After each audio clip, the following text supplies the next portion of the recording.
यादव जी के बेटावा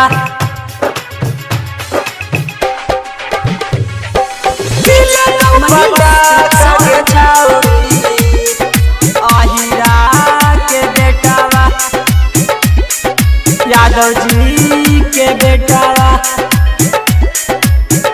Chanchala recording studio सिलाओ। घास काटे जाई गे छौड़ी रोड के किनारावा गे छौड़ी रोड के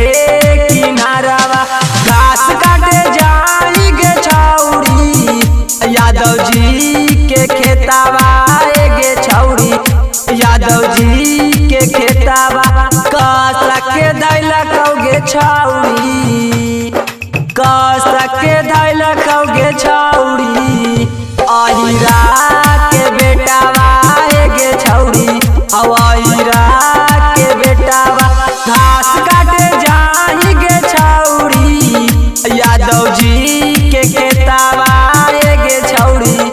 यादव जी के खेतावा घास काटे जाई गे छौड़ी यादव जी के खेतावा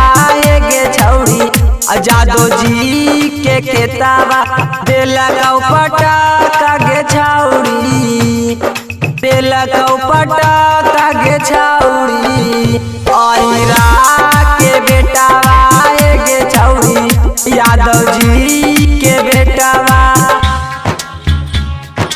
यादव जी के बेटावा अहिरा के बेटावा मनीष रक्सौल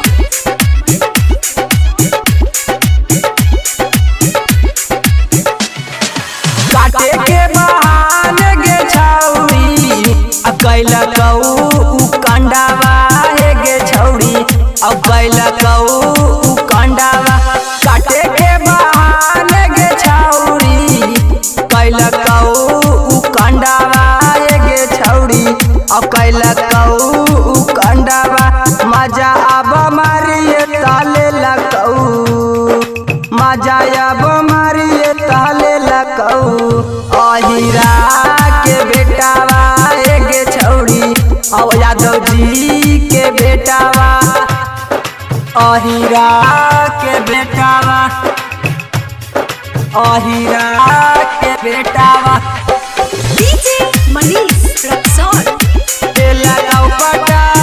गे छौड़ी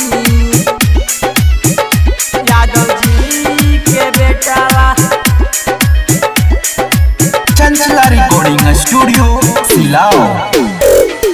संजय संजीत खिलैला गौ अलाम का जका लेटावा गे छौड़ी अलाम का जका लेटावा पावन नीतिशवा धैला गौ रोड के किनारावा गे छौड़ी रोड के किनारावा फूलल जाओ तोरा गे छौड़ी फूलल जाओ तोरा गे छौड़ी कुमारे में पेटावा गे छौड़ी